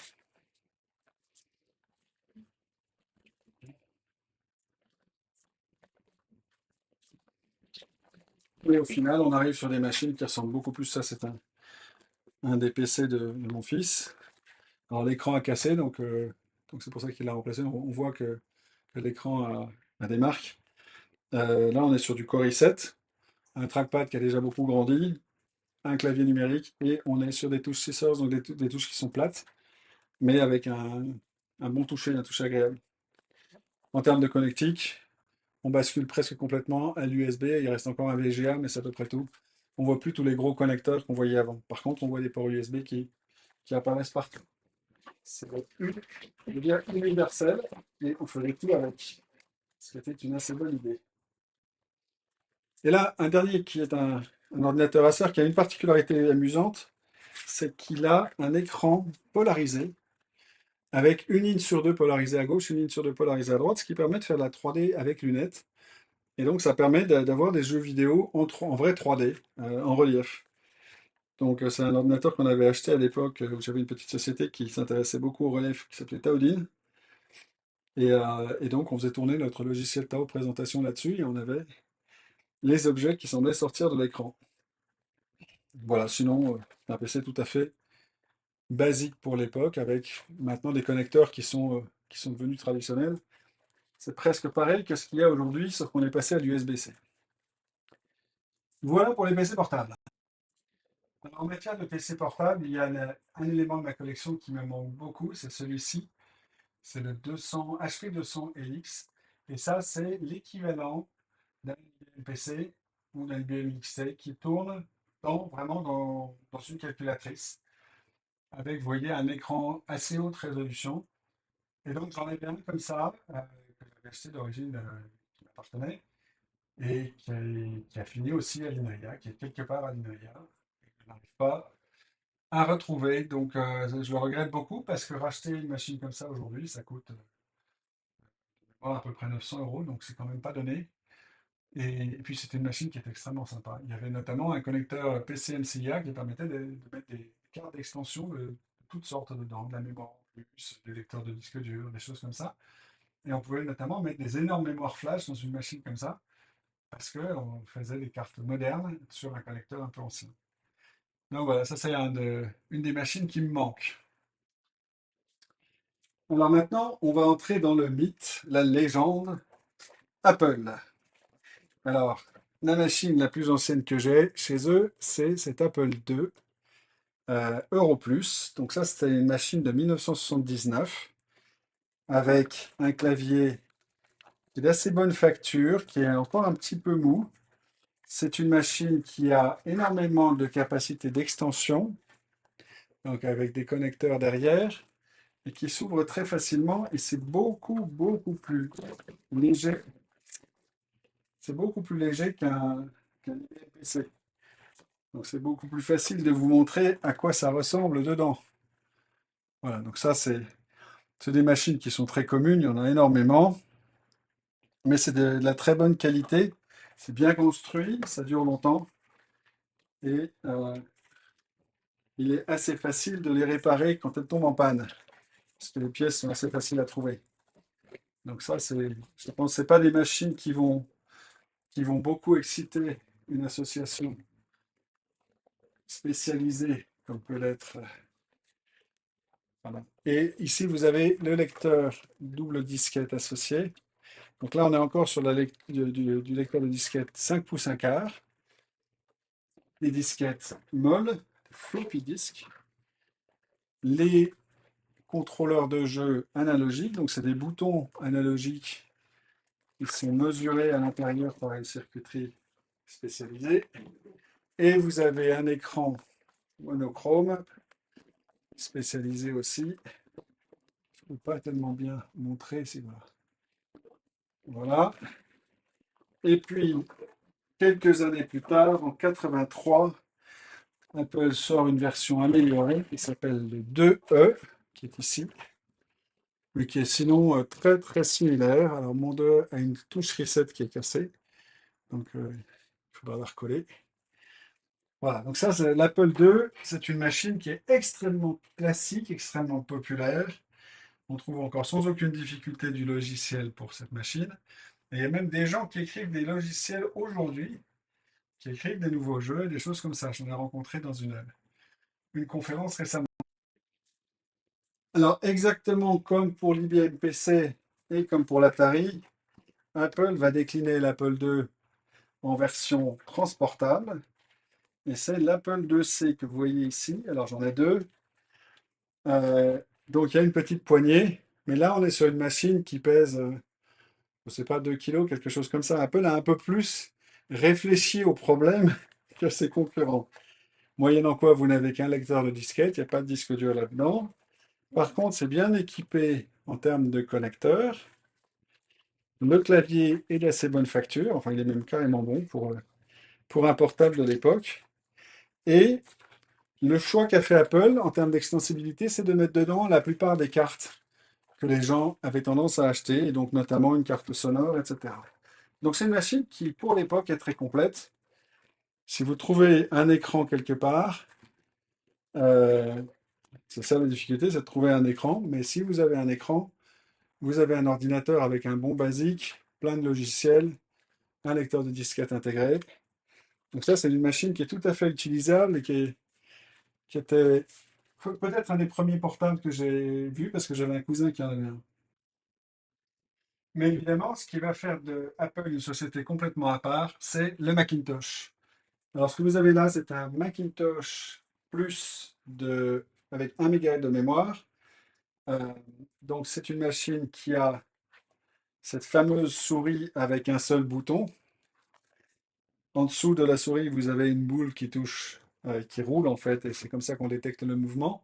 Ce n'est pas les systèmes optiques qu'on peut avoir sur des souris modernes. Vous avez un petit écran ici qui est intégré directement à la machine en noir et blanc, mais haute résolution. Un clavier avec un pavé numérique, mais pas de flèche. Steve Jobs n'avait pas voulu de flèche sur son clavier. Ah bah si, sur celui-là, il y en a, pardon, je me trompe. C'était la première génération de Macintosh qu'on n'avait pas. Et justement, ils ont été rajoutés sur la génération d'après. Donc ça, c'est un clavier qui a un toucher très agréable aussi. Le disque dur est externe. Donc ça, je ne sais plus combien il fait, celui-là, peut-être 20 mégas. Avec un énorme connecteur. C'était encore des connecteurs propriétaires, mais c'est l'ancêtre du SCSI. Voilà pour le Macintosh. Machine qui a dit hello, qui a complètement changé la façon de percevoir l'interface de machine. Alors, je vous montre quand même un petit peu l'arrière du Macintosh. Donc, en termes de connecteurs, on est sur vraiment du classique, avec, enfin, du classique pour l'époque. Parallèle, série, etc. Un système permettant de verrouiller l'ordinateur au bureau. Je ne sais pas si vous voyez bien. Parallèle, série, l'alimentation, l'interrupteur d'alimentation. Et c'est une machine qui ne s'ouvre pas, qui n'est pas faite pour être. Voilà, c'est une machine qui n'est pas extensible. Ça, c'était le souhait de Steve Jobs, que tout soit inclus dedans et qu'on ne puisse pas rajouter de pièces. Alors, exactement comme l'IBM PC, le Macintosh a eu sa version transportable, qui est quand même un petit peu plus légère, mais qui a les caractéristiques des machines de cette époque. C'est-à-dire que, donc ça s'appelait le Macintosh portable, mais c'est une machine qu'on peut transporter sans aucun espoir de la faire fonctionner de façon autonome. Par contre, l'écran est intégré et c'est un écran LCD. Alors, on va ici sortir proprement. Voilà.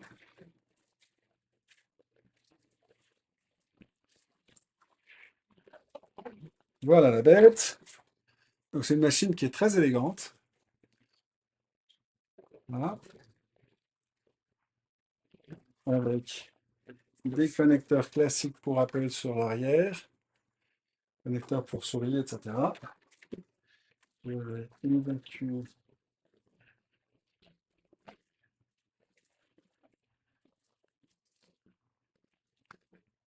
C'est quand même une machine qui est assez lourde, je crois qu'elle fait 7 ou 8 kg.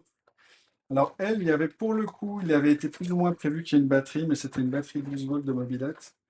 Et ça ne durait pas très longtemps.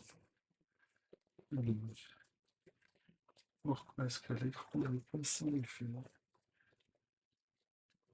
Ah, c'est peut-être pas fait sympa.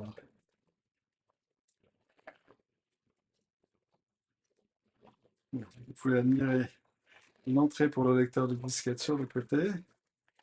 Le lecteur de disquette Apple éjecte les disquettes toutes seules, donc il n'y a pas de bouton.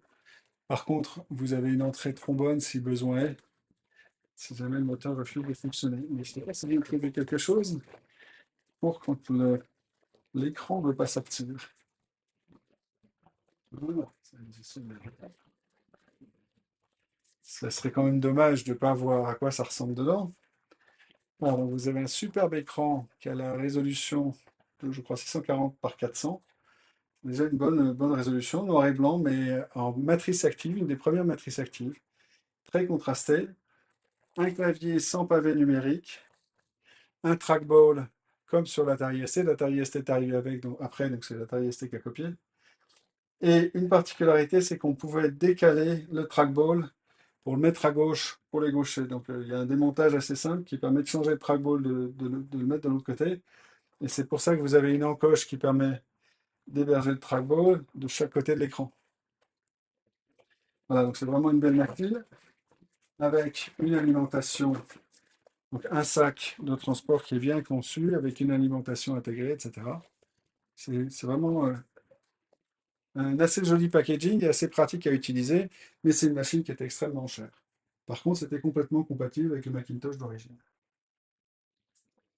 Alors, sous la pression des utilisateurs, le Macintosh d'origine va bientôt gagner la couleur avec le Mac 2 et va devenir de plus en plus puissant avec des processeurs 68020, 68030, 68040.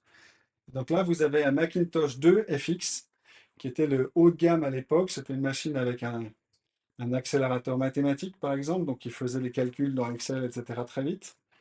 Et un clavier séparé qui n'était pas tout à fait aussi bon, à mon avis, que celui d'IBM en termes de ressenti immédiat, mais que moi, j'ai adoré ce clavier pendant des années, parce que la disposition des touches était vraiment bien équilibrée, etc. Du point de vue de l'usabilité du clavier, je trouvais que c'était encore mieux qu'IBM. Et ce, cette génération-là va adopter quelque chose qui s'appelle l'Apple Desktop Bus, ou ADB, qui est un câble série, c'est un peu l'ancêtre de l'USB dans le principe, qui va permettre de connecter par exemple la souris, non plus d'aller directement à l'arrière de l'ordinateur, mais on va connecter le clavier à l'ordinateur et ensuite la souris, on va la connecter de l'autre côté du clavier. Donc je peux choisir de quel côté je mets ma souris. Le câble n'a pas besoin d'être trop long, j'ai pas un câble qui traîne à tous les sens, etc. Des petits détails comme ça qui montrent que Apple avait commencé à vraiment bien étudier l'aspect ergonomie. Et du coup, ça va permettre aussi de développer des composantes entières comme cette tablette graphique, donc qui permettait avec un stylet de dessiner à l'écran. Donc cette génération-là, ça a existé pendant une dizaine d'années et ça faisait tourner le système 6, système 7, etc. Et puis va arriver un problème pour Apple que Motorola ne livre pas les processeurs dont ils ont besoin. Donc ils vont passer au PowerPC. Alors évidemment, les Macintosh aussi vont connaître l'évolution des portables. Donc vous avez ici un PowerBook 100. Ça, c'est une machine avec, vous voyez, un petit écran noir et blanc, un clavier qui est assez mou, qui est pas terrible. Le même principe d'avoir deux boutons de souris, mais qui sont en fait le même, c'est simplement pour choisir si vous cliquez en haut ou en bas. Un trackball, très peu de capacité d'extension, des connecteurs complètement standards sur l'arrière, mais assez minimalistes. Voilà le bloc d'alimentation. Donc, une machine assez basique, et qui a eu pas mal de succès parce que ça donnait accès à la portabilité et que là, pour le coup, on avait vraiment de l'autonomie. Et puis, ça s'est décliné en modèle un peu plus haut de gamme, et notamment avec un écran de bien meilleure qualité, le 170 qui était en noir et blanc et le 180 qui était en couleur. Donc ça, c'est le 170. Et le 180, on avait de la couleur sur un portable avec un écran à matrice active, donc une bonne qualité de couleur. C'était vraiment pas mal du tout pour l'époque. Et donc, en termes de capacité de batterie, vous avez toujours le principe de la batterie amovible. Comme d'habitude, je n'arrive pas à les enlever. Et quand vous aviez besoin de données en plus, par exemple d'un lecteur de disquette, c'était un lecteur externe. Ce n'était pas des choses qu'on affichait dedans, il n'y avait pas de slot d'extension. Donc, on avait un gros connecteur sur l'arrière qui permettait de connecter soit des disques durs, soit des disquettes, etc. C'était ce gros connecteur-là. Je ne sais pas si j'arrive à l'utiliser. Il ne veut pas. Ah oui, il y a quelque chose qui bouge dans mon... Bon, je ne veux pas casser le connecteur, ça serait dommage. Mais voilà, donc c'est normalement, c'est comme ça que ça s'utilise. Donc là, on est sur des ordinateurs de facture Macintosh classique.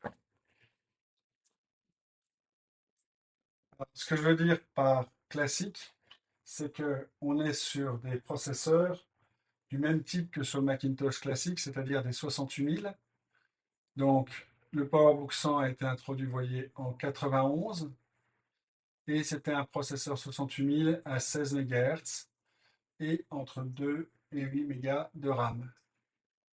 Le PowerBook 170, qui est donc le modèle que vous avez à droite, lui a un Motorola 68030, donc un processeur beaucoup plus puissant, un vrai 32 bits, capable de faire de la virgule flottante directement, parce que ça intègre un 68882. Et comme je vous ai dit, un écran à matrice active. Le PowerBook 180, lui, avait un écran matrice active couleur. Mais sinon, c'était à peu près les mêmes caractéristiques, un écran 640 par 480. Et vous voyez qu'on était sur des machines qui coûtaient en euros d'aujourd'hui dans les 8000 euros. Donc c'était quand même des machines un petit peu haut de gamme. Alors, j'ai parlé de la transition PowerPC et voilà une des premières machines de cette transition. Donc, Apple fait quelque chose qui n'a jamais été fait avant, de changer complètement le microprocesseur qui anime les machines, de passer de la famille 68000 à la famille RISC PowerPC. Donc là, vous avez un Power Macintosh 7200, 7290, donc 90 c'est la vitesse du processeur 90 MHz. Ça ressemble beaucoup extérieurement, par exemple, au Macintosh 2FX qu'on a vu tout à l'heure. Même type de clavier, même connectique à base d'Apple Desktop Bus. Donc on est sur le même type de connecteur. Les souris peuvent s'échanger entre les machines. Et ce qui est assez extraordinaire, c'est que Apple va développer une technologie qui s'appelle, je crois, Rosetta. En tout cas, les technologies d'après se sont appelées Rosetta, mais la première, ce n'était pas Rosetta. Qui traduisait directement le code 68000 en code PowerPC à la volée. Et donc, ça permettait d'exécuter des applications 68000 et d'avoir des applications qui contenaient un mix de code PowerPC et 68000 en même temps. Donc, ça préservait la compatibilité. Par contre, le PowerPC étant un processeur RISC, il avait beaucoup plus de capacité à grandir en termes de puissance que la gamme 68000. Et donc, Apple est devenu du jour au lendemain d'une société qui avait des ordinateurs plutôt lents à une société qui avait les ordinateurs les plus rapides du marché et qui ne se privait pas de le mentionner dans leur publicité. Voilà. En termes de connecteur, donc c'est une machine qui est extensible, euh, qui, a, qui est assez facile à ouvrir. C'est une bonne machine de bureau, comme on en faisait dans les années 90-95. Alors, ce que ça permet à Apple de réaliser, c'est de prendre vraiment une longueur d'avance dans le domaine des portables. Ils vont pouvoir sortir des Macintosh portables, comme ce PowerBook G3, qui font vraiment euh, beaucoup mieux que ce qu'on peut trouver sur le marché des portables chez les PC. Extraordinairement ça, il faudrait que je donne un grand coup. Alors, vous avez dedans un processeur PowerPC qui consomme peu et qui donc permet d'avoir une durée de batterie qui est longue. Vous avez tout un tas de connecteurs. Et Apple va surtout se permettre d'avoir une baie d'extension. Et donc, on va se retrouver avec des dispositifs comme ce système-là qui permettent de remplacer en fait une des baies d'extension. Donc, on peut éjecter la baie d'extension pour mettre soit une deuxième batterie, soit un disque dur supplémentaire, soit un lecteur de CD, soit des choses comme ça. Donc ça, c'est pas mal du tout. Ça, c'est une machine avec laquelle j'ai beaucoup travaillé. Et c'est aussi une des premières machines sur lesquelles j'ai vu tourner macOS 10. Et ça, c'est ce qui a donné par la suite naissance à toute une gamme d'ordinateurs portables traditionnels chez Apple. Et donc, c'est vraiment un marché qu'ils sont mis à quasiment dominer. Donc ça, c'est la génération qu'on appelait Titanium. Alors malheureusement, l'articulation de l'écran s'est cassée. On voit la même évolution que du côté des PC avec les claviers qui... Là, on est encore sur un clavier un peu mou, mais on est déjà un peu sur du 6 enfin les premières générations. Non, c'est peut-être pas encore du 6 mais c'est déjà des claviers qui sont plats, quoi, qui sont... on a un trackpad et on a sur le côté, pardon, on a encore ici à l'arrière l'alimentation à l'arrière et les connecteurs à l'arrière. On voit apparaître de l'USB. Donc c'est là qu'on commence à avoir des ordinateurs qui s'aplatissent parce que le connecteur qui prend le plus de place finalement c'est le connecteur VGA pour l'écran. On arrive à faire des ordinateurs qui sont plus plats. Alors ça ne va pas toujours être le cas. Cet ordinateur-là, c'est la génération d'après, il est un peu plus épais, mais parce qu'il y avait beaucoup plus de capacité. Ah, mais je me trompe d'ailleurs. Excusez-moi. Non, c'est ça c'est la génération d'après. Voilà. Donc celui-là, il est avec un écran encore un peu plus grand, etc. Alors ça, c'est des machines qui m'ont vraiment servi jusqu'à ce qu'elles lâchent complètement. Je les ai poussées au bout avec toute une connectivité qui était vraiment très complète pour l'époque. Et la dernière dans cette catégorie dont je me servais encore il y a un an ou deux, essentiellement comme terminal, hein, c'était plus assez puissant pour faire du vrai travail, mais pour afficher des pages web ou des choses comme ça, c'était très bien, très bien. C'était un écran 17 pouces. Donc ça, c'était un ordinateur, on va dire haut de gamme des années 2000, je dirais 2010, entre 2010 et 2015 à mon avis. Voilà, donc ça, c'était du matériel très robuste qui typiquement durait facilement une dizaine d'années si on en prenait soin. Voilà pour les Macintosh portables, mais on va voir qu'il y en a un peu bizarre. Un tout petit détail amusant concernant les portables d'Apple de l'époque, c'est ce boîtier d'alimentation en forme de soucoupe volante qui était très bien conçu. On pouvait dérouler le câble sur la longueur qu'on voulait, et quand on le renroulait ensuite, donc quand on le déroulait, ça restait coincé dedans, donc on n'avait jamais plus que la longueur dont on avait besoin. Et quand on l'enroulait, ça se coinçait dedans comme ça. Donc ça, c'était l'ancêtre, c'est la génération avant le MagSafe. C'est encore des connecteurs traditionnels, mais, euh, mais c'était très facile à transporter et c'était vraiment pas mal fait. Voilà, et on pouvait enrouler aussi la partie réseau, la partie secteur dessus, sur l'arrière. Comme ça.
Alors, tant qu'à parler de connecteurs d'alimentation, donc là, vous avez l'arrivée de quelque chose qui s'appelle le MagSafe. Donc MagSafe, c'est ce système qui permet de connecter l'alimentation sur le côté de l'ordinateur comme ça. Et si vous marchez sur le fil, ça se décroche tout seul parce que c'est juste tenu par un aimant.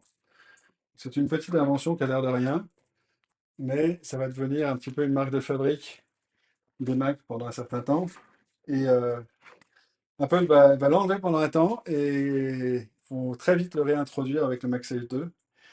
Donc voilà, là vous avez un ordinateur de l'époque PowerPC avec MagSafe, avec l'époque où on faisait encore des batteries amovibles chez Apple, et des connecteurs relativement standards. Voilà, donc là on mettait encore beaucoup de connecteurs sur le côté. Aujourd'hui, on ne met plus que deux USB-C et ça fait la même chose que tous ces connecteurs. Alors voilà un autre exemple de PC un petit peu particulier. Donc ça s'appelle le HP DE200C. C'est des trucs qu'on récupérait à HP, ça n'a eu aucun succès. Et donc HP les a mis à la poubelle très vite et on les récupérait en tant qu'ingénieur HP pour 100 dollars pièce ou des choses comme ça. Et en fait, c'est un PC qui se voulait être un lecteur multimédia sophistiqué, programmable, avec une radio numérique, etc. Donc il a un écran ici, un écran bleu qui peut afficher les informations du morceau que vous jouez. Le lecteur de CD sur le côté qui était normalement dissimulé par une trappe qui malheureusement s'est cassée, mais c'était normalement joliment dissimulé. Et derrière, tout un tas de connecteurs multimédia un peu haut de gamme, du coaxial, des choses comme ça. Et surtout, c'est un PC qui faisait absolument pas de bruit. C'était super, super silencieux. Et donc, on pouvait écouter de la musique avec. Et j'ai fait avec un centre multimédia complet. J'ai changé le lecteur de CD, j'ai mis un lecteur de DVD dedans, donc on pouvait lire des DVD. J'ai mis dedans une carte d'acquisition vidéo télé, donc ça me faisait un enregistreur numérique. J'ai mis un gros disque dur. J'étais complètement poussé à fond et j'en ai fait une machine qui était ce que fait la Freebox aujourd'hui en termes de fonctionnalité audio et vidéo, mais c'était en 2000, quoi. Donc c'était. Alors, avant de vous parler de la génération suivante d'ordinateurs Apple, on va faire un petit détour par une autre machine mythique qui s'appelle le Cube Next, que vous voyez là. Donc, vous voyez cette espèce de cube de titane noir qui est extrêmement dangereux à manipuler parce que le titane c'est lourd et c'est dur et je me suis coupé en le transportant tout à l'heure. Alors, c'est une machine qui avait dedans un 68040, donc c'était le haut de gamme des processeurs Motorola, et qui avait aussi un disque magnéto-optique qui était là. Et ce disque magnéto-optique lui permettait en fait de stocker 650 mégas de données sur ce disque, ce qui était énorme pour l'époque. C'était la même chose que ce qu'on stockait sur un CD-ROM. L'inconvénient, c'est que c'était un lecteur très très lent. Et donc la machine en fait avait des capacités en termes de stockage sur disque qui étaient vraiment pas très bonnes. Et donc très rapidement, ils se sont mis à rajouter un disque dur d'appoint dedans, mais je crois que ce modèle-là ne l'a pas. Et donc vous avez une machine au design extrêmement épuré, Vous voyez, c'est juste un cube noir qui a fait tourner les têtes, qui était très très cher et qui était surtout connu pour son système d'exploitation complètement extraordinaire. C'était un système orienté objet avec des outils de développement comme on n'en avait jamais vu, qui permettaient de développer des interfaces graphiques en quelques minutes, avec un outil par exemple qui s'appelait Interface Builder, qui a été développé par un Français. Voilà, vous avez des connecteurs qui sont assez standards pour l'époque. Ça, c'est un connecteur réseau. Vous avez l'alimentation électrique ici. Et vous avez un moniteur haute résolution que je ne peux pas mettre sur le même, sur mon établi habituel parce que j'ai peur que ça soit trop lourd en fait. C'est un écran qui est assez lourd, mais vous voyez, donc ça fait la... Les deux font la paire. Alors malheureusement, il me manque le câble entre les deux, entre l'écran et l'ordinateur, donc je ne suis pas complètement certain que l'ordinateur fonctionne. Alors pourquoi est-ce que je vous ai parlé de Next? Eh bien parce que Next, c'est la deuxième société de Steve Jobs et qu'il s'en est servi pour proposer à Apple, qui n'allait pas très bien à l'époque, une solution au gros problème qu'ils avaient, à savoir leur système d'exploitation. Next avait développé quelque chose qui s'appelait Next Step, et donc ils ont proposé à Apple que Steve Jobs revienne avec Next Step, et c'est devenu ce qu'on connaît aujourd'hui sous le nom de macOS 10, macOS X. Et quand Steve Jobs est revenu, il a réfléchi sur comment faire pour réparer la marque Apple qui n'allait pas très bien à l'époque. Et un des aspects, ça a été de se focaliser sur le design. Et donc sont sortis en particulier ces ordinateurs assez extraordinaires, dont la coque est transparente. Donc c'est les premiers iMac. La coque est complètement transparente, vous voyez. On voit l'électronique à l'intérieur. C'est pour ça que je le fais tourner, en espérant que le reflet montre bien toute la beauté de l'électronique qui est dedans. Les connecteurs sont accessibles par en dessous. Et tout est conçu à l'avenant. C'est-à-dire que le clavier va devenir transparent en morceaux. Vous voyez, c'est fait avec du plastique transparent, avec des reflets, etc. Et même le câble d'alimentation. Le câble d'alimentation, vous voyez, il est fait avec du plastique semi-transparent et on voit les fils dedans.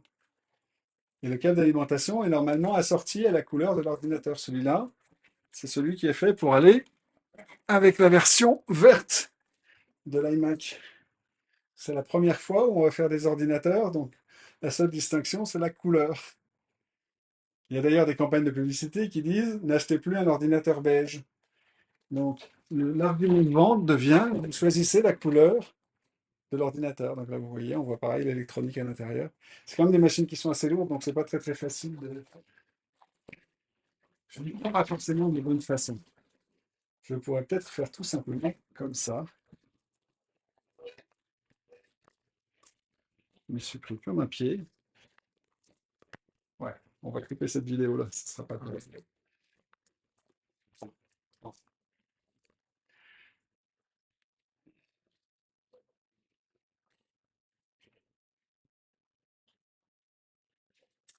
Et donc, Apple va décliner cette nouvelle mode des ordinateurs transparents, y compris sur les portables. Donc, vous avez ici un iBook. C'est une machine qui était quand même très puissante pour l'époque. C'était quand même, ça avait l'air d'un jouet, mais c'était une machine tout à fait sérieuse d'un point de vue informatique, avec dedans un processeur PowerPC très rapide et la capacité de faire tourner le nouveau système d'exploitation d'Apple, macOS 10.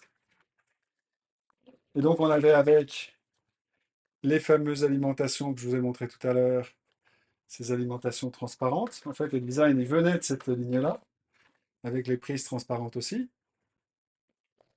Et puis, ça se décline dans toute la gamme, avec par exemple l'introduction du Wi-Fi.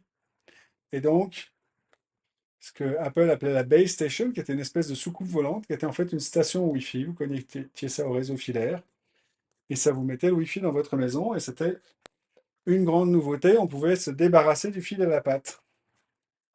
Voilà, donc là, c'est l'arrivée du design moderne sur les Mac. Et puis ensuite, ça va se décliner avec des laptops beaucoup plus classiques qui sont ceux que je vous ai montrés auparavant. Alors, en fait, une collection, c'est beaucoup plus de choses que tout ce que je vous ai montré. Et il y a des tas d'aspects que j'ai pas pu couvrir, mais que je voudrais vous montrer rapidement quand même. Il y a notamment tout ce qui est support de masse, donc des disquettes, différentes versions de macOS, macOS 10, etc. Mais aussi le premier système du Macintosh, y compris la cassette d'explication et la petite notice disant Macintosh mise à jour.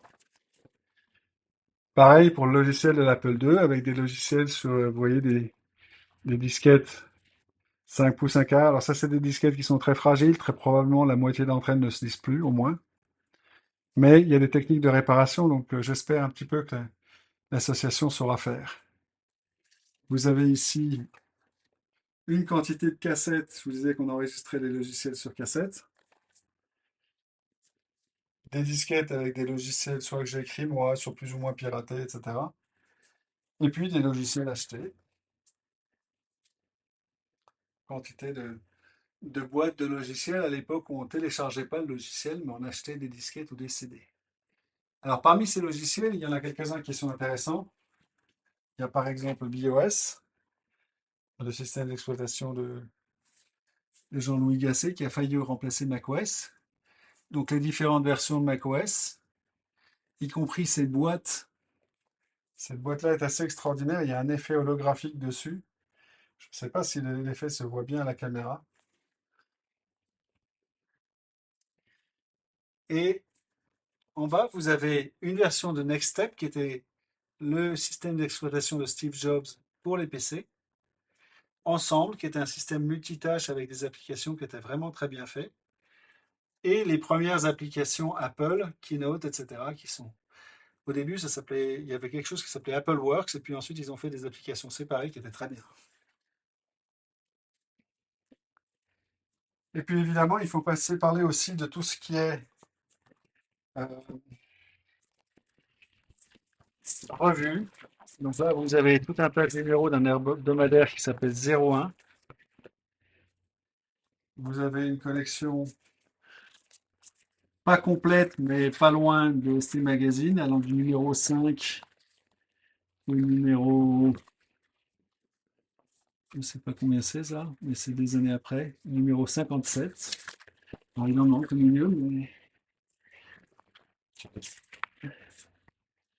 vous avez quelques articles intéressants, par exemple La mort de Bill Hewlett, raconté par HP, des magazines américains, une collection de sciences et vie, micro, l'ordinateur individuel, etc. Donc, Sciences et vie micro était une autre revue. Donc, il y avait SVM Mac, il y avait SVM pas Mac, il y avait Univers Mac. Voilà, donc vous avez toute la collection là-dedans. Voilà, donc tout ça, ça fait partie aussi des choses que je vais remettre à l'association pour qu'elle en prenne soin. Et puis, j'ai pas mis les machines les plus récentes. Il y a un iMac récent, un iMac de la génération d'avant. Je ne vais pas montrer tous les iMac, il y en a trois différents. C'est un iMac d'origine, un iMac 1 là aussi, et une quantité de livres euh, de, de qualité inégale, des livres d'apprentissage de la programmation, etc. Voilà. Je crois que ça couvre à peu près tout le bazar qu'il faut que je déménage demain. Voilà, donc ça va faire un choc de ne plus avoir ça à la maison. Mais bon, ça sera très bien que les gens qui savent faire s'en occupent. Voilà, je ne sais pas si ça a enregistré correctement en étant loin.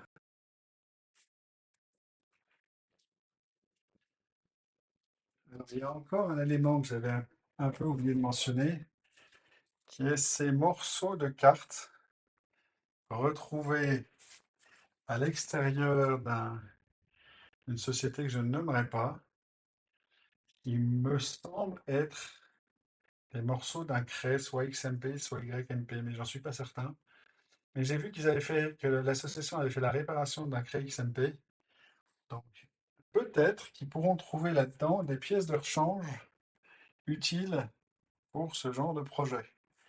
Voilà, c'est des pièces, c'est des cartes qui ont dormi dehors, littéralement. Elles étaient sous la pluie. Donc, je ne peux pas du tout garantir qu'elles soient dans un bon état. Mais voilà, peut-être qu'on peut en faire quelque chose.